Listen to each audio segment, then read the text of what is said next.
Hello everyone, नवोदियंस academy में आपका स्वागत है। हम अध्ययन कर रहे हैं मैथ के important topic ratio and proportion का, यानी अनुपात और समानुपात का। अनुपात और समानुपात की हमारी ये दूसरी वीडियो है। इससे पूर्व की वीडियो में हमने अनुपात के विषय में जाना था और अनुपात के प्रकारों के विषय में अध्ययन किया था। आज की वीडियो में हम अनुपात और समानुपात के साधारण प्रश्नों को हल करना सीखेंगे। तो चलिए प्रारंभ करते हैं और देखते हैं आज के कुछ महत्वपूर्ण प्रश्नों को। पहला प्रश्न है, निम्न में x का मान ज्ञात कीजिए। निम्न में x का मान ज्ञात कीजिए। यहाँ मैंने 6 प्रश्न लिए हैं। साधारण से प्रश्न है, सरल प्रश्न है, लेकिन परीक्षाओं में ऐसे प्रश्न पूछे जाते हैं। इनका आंसर आप मौखिक भी दे सकते हैं। पहले मैं आपको सिखाऊंगा मेथड से। कोई मैंने आपको पढ़ाया है कि जब दो अनुपात समानुपात में हों, यानी दो अनुपात बराबर हों, तो a और b में जो अनुपात होता है वही अनुपात c और d में होता है। यानी जो संबंध a और b में है वही संबंध c और d में होगा। दूसरा मैंने बताया था कि समानुपात में बाहर के पदों का गुणनफल अंदर के पदों के गुणनफल के बराबर होता है। चलिए पहले हम आपको सॉल्व करवाते हैं, उसके बाद बताएंगे कि आप इस प्रश्न को मौखिक कैसे कर सकते हैं। हमने पढ़ाया है आपको कि बाहर के पदों का गुणनफल यानी 3 और x का गुणनफल, 3 और x का गुणनफल अंदर के पद मतलब 5 और 21 के गुणनफल के बराबर होगा। 5 गुणा 21। अब देखो हल करो तो 3 एकम 3 और 3 सत्ते 21। यहाँ आपका क्या बचा, x बचा, और यहाँ आपका क्या हो गया 5 गुणा 7 मतलब 35। तो x का मान कितना होगा, 35 होगा। उम्मीद करते हैं आपको ये समझ में आ गया। आगे देखिए, अब हम देखें मौखिक। तो देखो अनुपात यहाँ कितना है, 3:5 है, यहाँ है 21:x। जो 3 है वो पहला पद है, यहाँ पहला पद कितना 21 है। तो अगर कंपेयर करें तो यहाँ 3 का क्या कर दिया गया, 7 गुना कर दिया गया। 3 का क्या किया गया है, 7 गुना। तो 5 का आप 7 गुना करोगे तो कितना हो जाएगा भाई, 5 का 7 गुना 35 ही तो होगा। चलिए अगला प्रश्न देखते हैं। यहाँ देखो 9 का क्या किया है, 5 गुना, 9 पंजे 45। तो आप क्या कर दिए भाई, x की वैल्यू पूछिए। तो भाई अगर पहला पद 9 था तो यहाँ पहला पद 45 था, तो 9 का क्या है, 5 गुना है। तो भाई जब x क्या होगा, वो 15 का 5 गुना होगा। जब आप 15 का 5 गुना करोगे तो कितना हो जाएगा, 75 हो जाएगा। तो आपका आंसर कितना होगा, 75 होगा। कैसे भाई, बाहर की गुणा 9 और x की गुणा और अंदर वाले पदों की गुणा मतलब 15 और 45 की गुणा। 9 एकम 9, 9 पंजे 45। तो x की वैल्यू कितनी होगी, 15 पंजे 75। ठीक है, तो इस तरह से आप प्रश्नों को हल कर सकते हैं। चलिए अगला प्रश्न देखते हैं। अब देखिए पहला पद है 1.2 और समानुपात के बाद चिन्ह है, तो यहाँ पे पहला पद क्या है, x है, जिसकी वैल्यू पूछी गई है। चलो ये यहाँ से तो संबंध निकलेगा नहीं। अब देखो आगे क्या है, दूसरे पद की बात करें तो ये दूसरा पद है 3.5 और यहाँ पर क्या है 14 लिखा गया है। 3.5 का दुगना कितना होता है, 7, और 7 का दुगना कितना होता है, 14। यानी कि ये क्या है, इसका 4 गुना लिखा गया। कितना, 4 गुना। तो x क्या होगा, x 1.2 का 4 गुना होगा, यानी 12 का 4 गुना कितना हुआ, 48। एक अंक के बाद दशमलव है, यानी एक अंक से पहले दशमलव है, तो 48 में एक अंक से पहले दशमलव कितना हो जाएगा, 4.8। तो आप मौखिक आंसर निकाल सकते हैं भाई। 1.2 गुणा 14 बराबर 3.5 गुणा x।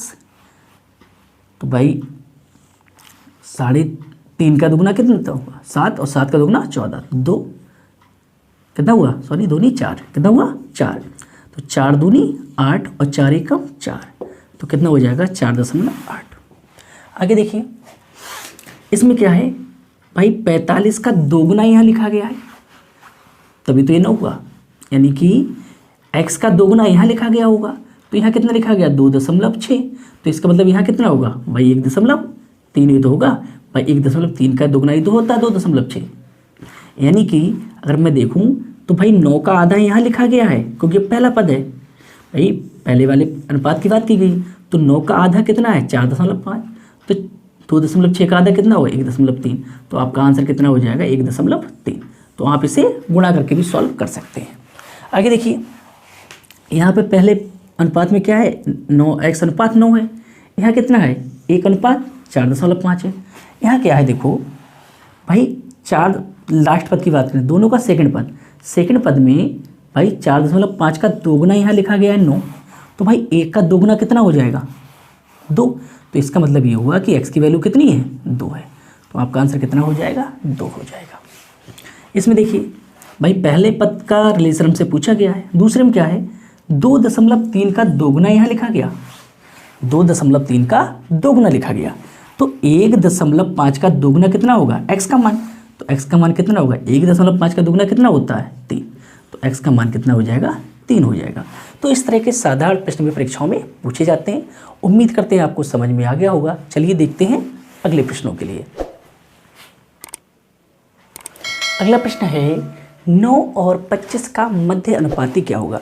देखिए मध्य अनुपाती, तृतीय अनुपाती, चतुर्थ अनुपाती, प्रथमानुपाती सभी अनुपातों के प्रश्न के लिए आपके लिए किताब में फार्मूले दिए गए हैं, लेकिन मैं आपको बिना फार्मूले के ही हल करना सिखाऊंगा, क्योंकि फार्मूले आप भूल सकते हो। ठीक है, आप क्या है भूल जाओगे।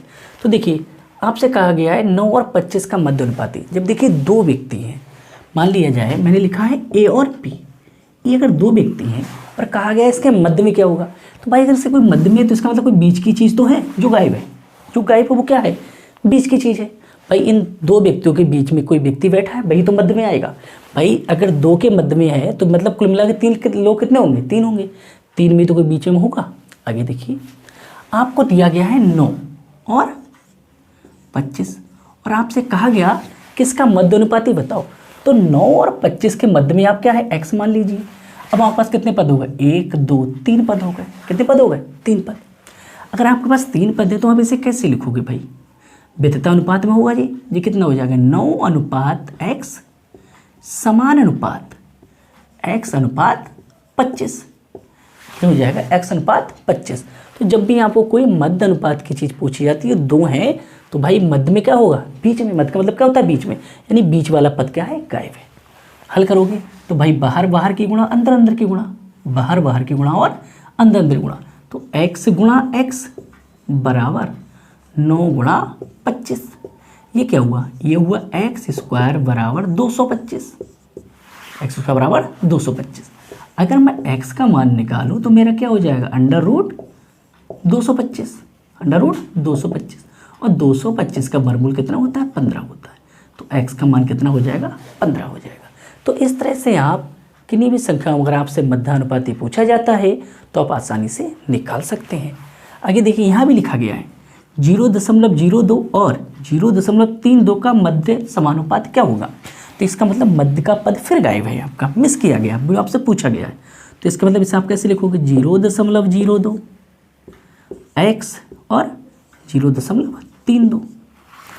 तो बीच वाला पद क्या है, x, तो x 2 बार आएगा। तो इसका मतलब क्या हुआ, मैंने आपको समझा ही दिया है।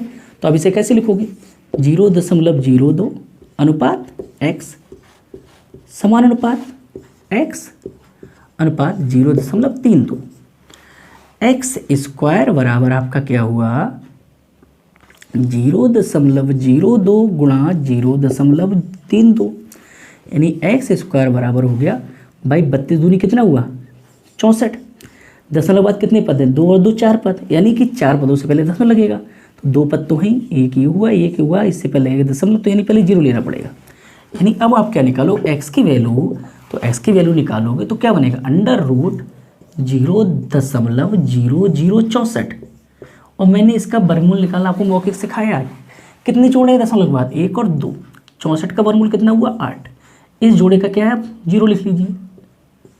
तो आपके x का मान कितना हो गया, 0.08। तो इस तरह से इन प्रश्नों को आप आसानी से हल कर सकते हैं। वैसे भी अगर मध्य मान की ट्रिक की बात की जाए तो सीधा लिखा होता है आपका अंडर रूट AV, यानी जो 2 पद दिए हैं अब उनका क्या है, गुणा करके वर्गमूल निकाल दीजिए। वही आपका क्या होगा, मध्य समानुपात होगा, यानी मध्य समानुपाती होगा। क्या होता है, रूट AV। लेकिन आप अगर याद नहीं रखते तो सीधे भाई बीच का मिस किया गया, यानी बीच में क्या x लिख दीजिए। जो पद मिस किया गया है, जो पूछा गया है, वही कहाँ लिख दीजिए, जो उसका स्थान बताया गया है। अगर प्रथम बताएगा तो प्रथम लिखेंगे, तृतीय बताएगा तृतीय लिखेंगे। यहाँ बताया मध्य अनुपाती, यानी मध्य वाला गायब है तो वहाँ मध्य में आप लिख दीजिए। चलिए अगला प्रश्न देखते हैं।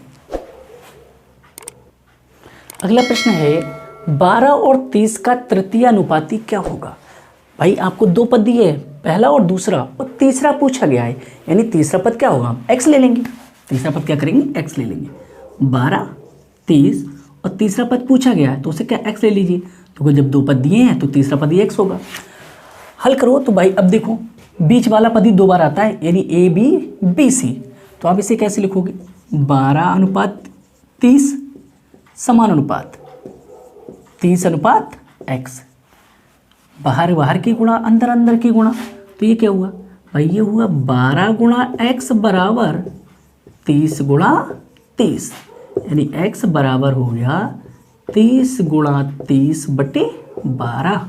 6 से भाग करो तो 6 दूनी 12, 6 पंजे 30, 2 से करो 2 एकम 2, 2 पंजे 10, कितना हुआ? 15।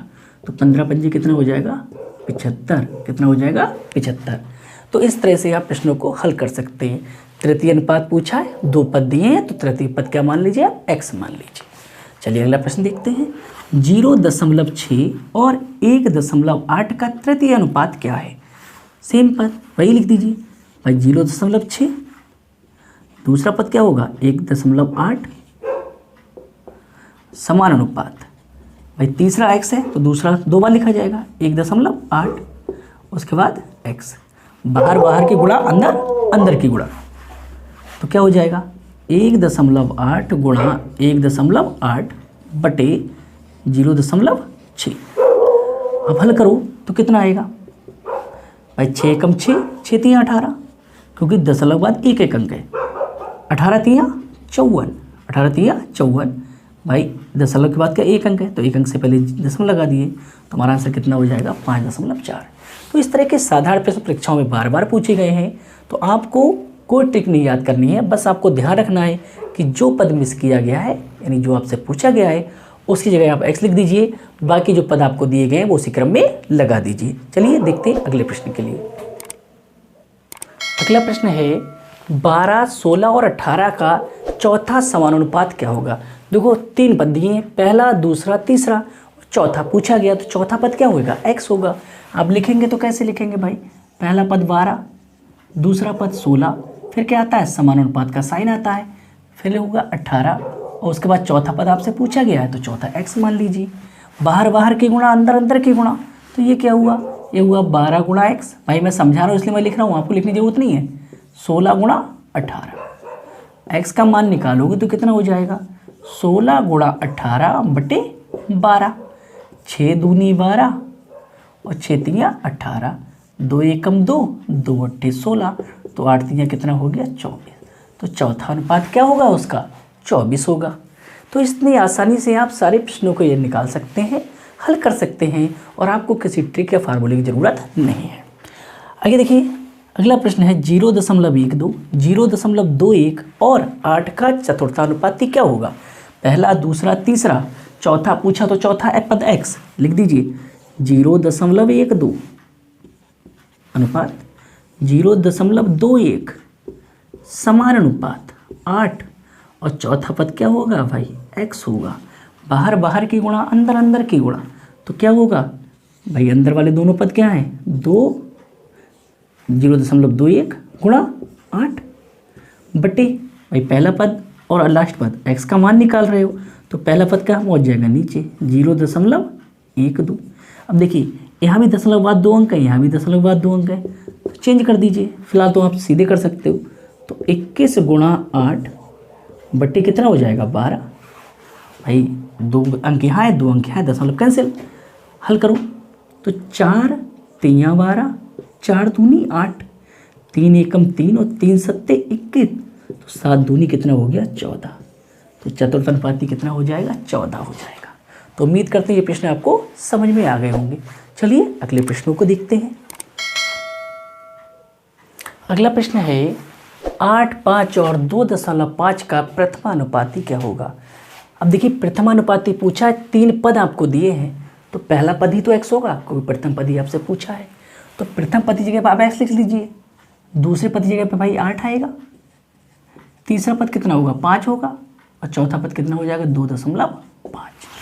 2.5 बाहर बाहर की गुणा अंदर अंदर की गुणा, तो भाई 8 गुणा 5 बराबर x गुणा 2.5। तो भाई 2.5 यानी 2.5 का 2 गुना 5, तो 8 दूनी कितना हो गया? 16। तो प्रथमानुपाती कितना हो जाएगा आपका 16 हो जाएगा। देखिए कितना सरल प्रश्न है, कितनी जल्दी हो गया, आपको प्रश्नों को करने में कोई दिक्कत नहीं होगी। चलिए अगला प्रश्न देखते हैं।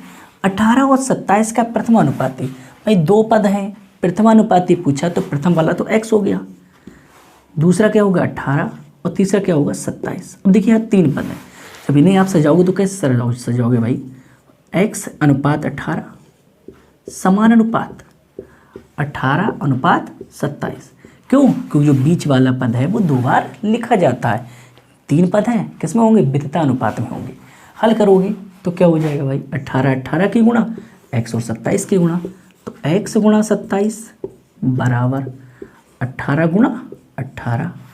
आगे हल करोगे तो x बराबर कितना हो जाएगा, 18 गुणा 18 बटे 27। 9 दूनी 18, 9 तीया 27, 3 एकम 3, 3 छक 18, तो कितना हुआ 6 दूनी 12। तो x का मान कितना हो जाएगा 12, और आपका प्रथमानुपाती कितना हो जाएगा 12 हो जाएगा। तो इस तरह के प्रश्न बहुत आसानी से आप कर सकते हैं। चलिए अगला प्रश्न देखते हैं।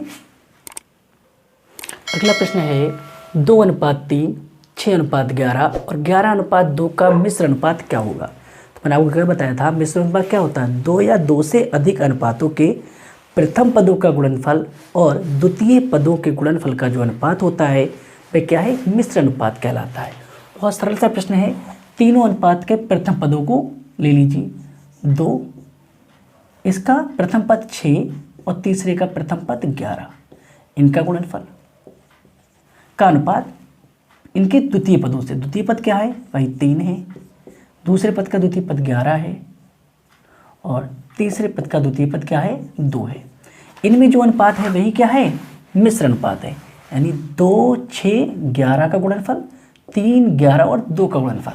हल कीजिए तो क्या होगा, देखो भाई 11 से 11 कैंसिल हो जाएगा, 2 से 2 कैंसिल हो जाएगा और यहाँ क्या बचा 6, इधर है क्या 3, तो ये क्या 3 एकम 3, 3 दूनी 6, तो कितना हो जाएगा 2:1।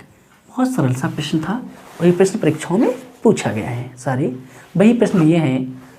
चलिए अगला प्रश्न देखते हैं। अगला प्रश्न है 12 तथा 30 के तृतीय अनुपाती तथा 9 और 25 के मध्य अनुपाती का अनुपात क्या होगा। तो देखो 12 और 30 का तृतीय अनुपाती कैसे बताया था मैंने, 12:30, और भाई तीसरा पद अगर x है, तीसरा पद अगर x है तो भाई बीच वाला पद 2 बार हो जाएगा, तो ये क्या होगा 30। तृतीय अनुपाती कितना हो जाएगा भाई, x का मान निकालोगे तो क्या हो जाएगा 30 गुणा 30, बाहर बाहर की गुणा अंदर अंदर गुणा, तो बाहर वाली जो x है इसके साथ गुणा किसकी 12 की, तो 12 कहाँ हो गया नीचे। हल करोगे तो 6 दूनी 12 और 6 पंजे 30, 2 एकम 2, कितना हुआ 15, 15 पंजे 75। तो 12 और 30 का तृतीय अनुपाती कितना होगा 75 होगा। और इस प्रश्न को मैं पहले भी सॉल्व करवा चुका हूँ। आगे देखिए, तथा यानी पहले पद का तृतीय अनुपाती तथा 9 और 25 के मध्य अनुपाती का अनुपात पूछा है, तो 9 और 25 का मध्य अनुपाती ये भी मैंने आपको सॉल्व करवाया है। तो 9 और 25 के मध्य में क्या आएगा x, तो x कितने बार हो जाएगा भाई 2 बार हो जाएगा। हल करोगे, मैंने सॉल्व करवाया, कितना आया था 15 आया था। हल करोगे तो क्या हो जाएगा x² बराबर 9 गुणा 25, x बराबर कितना हुआ √9, 25 की गुणा कितनी हो जाएगी 225। तो x, चलिए मैं यहाँ पे x नहीं, यहाँ तुम लोग क्या है बाई ले लेते हैं, क्या ले लेते हैं बाई ले लेते हैं, क्योंकि पर दोनों जगह क्या हो जाएगा x हो जाएगा। तो बाई का मान कितना हो जाएगा आपका 15, बाई का मान क्या हो जाएगा 15 हो जाएगा। तो ये पूछा है कि 12 और 30 के तृतीय अनुपाती तथा 9 और 25 के मध्य अनुपाती का अनुपात क्या होगा। तो भाई ये कितना है 75 है और ये कितना है 15 है, दोनों का आपसे अनुपात पूछा है। तो 75:15 भाई बड़ा अनुपात है। तो मैंने कहा अगर आपको अनुपात दिया है, यदि आप उसके मासा से भाग कर देते हैं तो वो क्या लघु अनुपात बन जाएगा। 75 और 15 का मासा कितना होगा 15, 15 एकम 15 और 15 पंजे 75, तो अनुपात कितना हो जाएगा 5:1। ये आपका प्रश्न सॉल्व हो गया। तो इस तरह के प्रश्न परीक्षाओं में पूछे गए हैं। थोड़ा प्रश्न टफ किया गया है, प्रश्न इजी है, बस थोड़ा लेंदी हो गया कि आपसे तृतीय अनुपाती निकलवाया और मध्य अनुपाती निकलवाया, उसके बाद दोनों को आपसे अनुपात पूछ लिया गया। चलिए देखते हैं अगला प्रश्न। अगला प्रश्न है x square minus y square तथा एक्स माइनस वाई का तृतीय अनुपाती क्या होगा। फिर आपको दो पद दिए गए हैं, आपसे तीसरा पद पूछा गया है। किस तरह से लिखेंगे भाई, x square minus y square ये पहला पद, दूसरा पद क्या है एक्स माइनस वाई है, और तीसरा पद मैंने मान लिया पी है जो आपसे पूछा गया है। तो भाई जब तीन पद होते हैं तो बीच वाले पद को कितने बार लिखते हैं, दो बार लिखते हैं। क्या लिखोगे इसे, x square minus y square अनुपात एक्स माइनस वाई समान अनुपात एक्स माइनस वाई अनुपात पी। बाहर बाहर की गुणा, अंदर अंदर की गुणा। तो भाई ये क्या हुआ, एक्स माइनस वाई और एक्स माइनस वाई। पी की आप वैल्यू निकाल रहे हो तो पी के साथ में क्या होगा, x square minus y square. ये कहाँ पहुंच जाएगा, नीचे, x square minus y square. Solve कर दो, ये a minus a square minus B square का फार्मूला हो गया। ऊपर आपको लिखा गया x minus y, x minus y, नीचे क्या हो जाएगा भाई, एक्स प्लस वाई और x minus y, x plus y और एक्स माइनस वाई। कौन सा फार्मूला लग गया, a square minus B square का। A square minus B square formula क्या होता है, A plus B A minus B. तो देखो माइनस वाले से माइनस कैंसिल हो गया, तो आपका आंसर कितना बचा, x minus y upon x plus y. तो उम्मीद करते हैं ये प्रश्न भी आपको समझ में आ गया होगा। मिलते हैं अगली वीडियो में, तब तक के लिए धन्यवाद।